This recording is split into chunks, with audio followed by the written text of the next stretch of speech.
Bang. Ngapa sih? Tetangga sebelah, Bang. Siapa ya? Songong banget. Kenapa Baru emang sih? dapat duit dari gusuran aja belagu banget sekarang kagak pernah negor kita. Biarin orang kayak gitu mah. Abang, kita mau kemana sih bang? Ini udah dari pesawat, udah gerah banget nih kita bang. Lalu kita mampir tempat orang susah dulu bentar. Assalamualaikum orang susah. Waalaikumsalam. Ada ya? Kenapa? Kena ya? Enggak sih, cuma ini sepatu mahal. Kalau kena gimana yang? Ya beli lagi. Itu Bang, si Agus noh.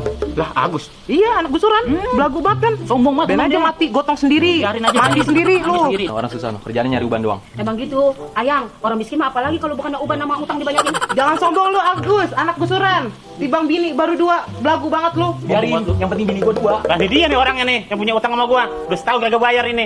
Bang, mana nih utang nih bang? Udah setahun kagak dibayar bang. Bang, jangan kuat-kuat apa? Malu ada bini gua. Agak bisa begitu udah setahun ini kita kan. Gua malu ada bini gua. Gak bisa Utang dipotong. apaan? Suami saya. Banyak banget kok utangnya kok. Iya, dia punya utang. Udah kita cerai aja kalau kayak gini caranya mah. Tuh, makanya jangan sombong jadi orang.